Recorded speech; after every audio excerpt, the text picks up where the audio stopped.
Hand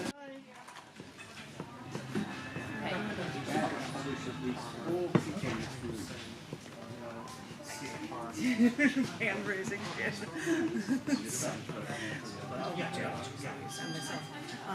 Because if people were interested, I think the coolest thing about Scars Publications is when you get something accepted for writing, there's a writing section, it's a frame thing, so I can just go over to Robin's haiku here, and by the way, it was in CC&D in March of this year, and it was a thing called the False Portrait, and that was the book. I'm just letting people know, if you want to know anything about that magazine issue or that haiku, which is right here and I could read it, kids are so edgy.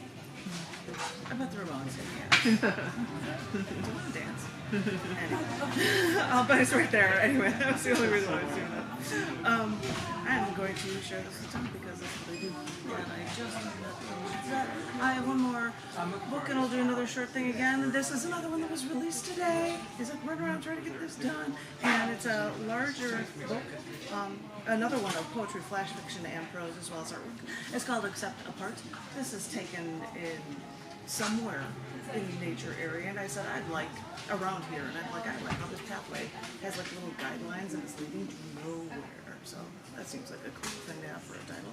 Why not? So like before, I will share with you just a few haikus and a very short poem or two.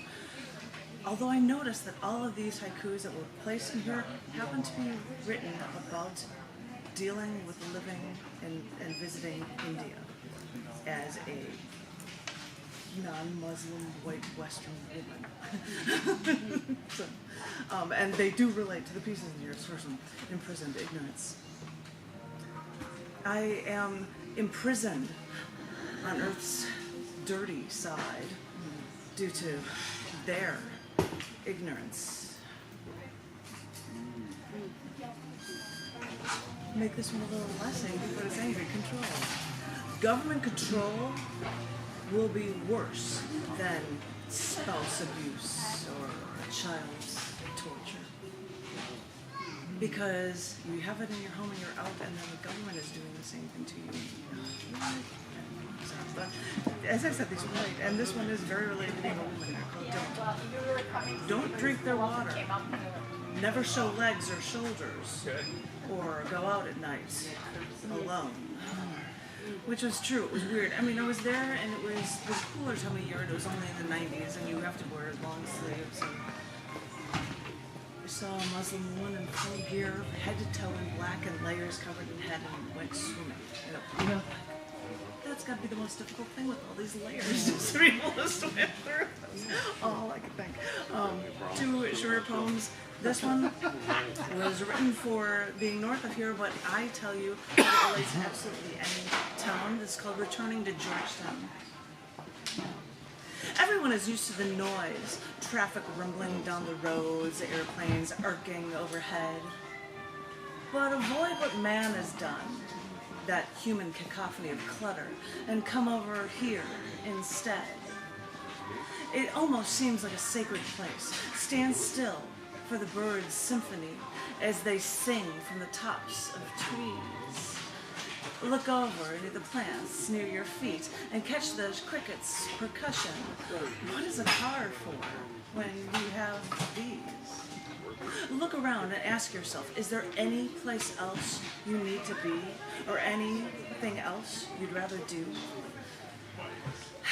Take a deep breath. You found that right here has everything you need.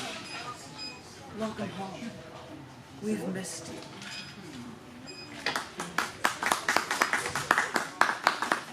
And one other one's just a little bit longer than that one, and this was one of the pieces I did in the last feature at the Baha'i Center after visiting the other side of the world, and I'm not talking India. This is called Who, What, Where, When, Why.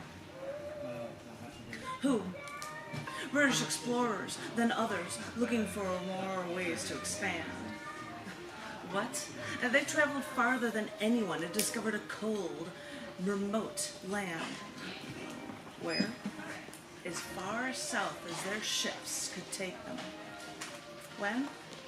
About 2 centuries ago. Why?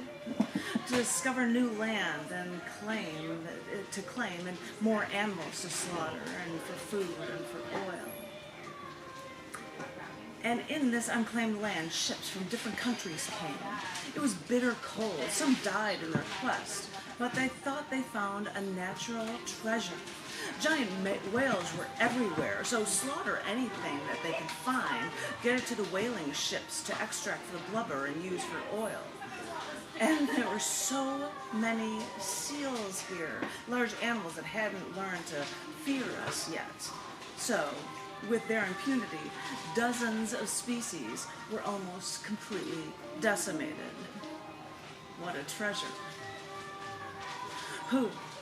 12 countries, eventually more than 80, but I think some were just trying to stake their claim. What? They signed an agreement to make this one foreign continent exist for maybe research, but only peace.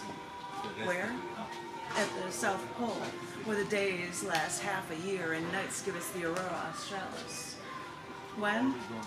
Just over a half century ago, when we realized we had to save what we almost destroyed and let it thrive. Why? Because when humans come to a new place, the first thing we bring is battle.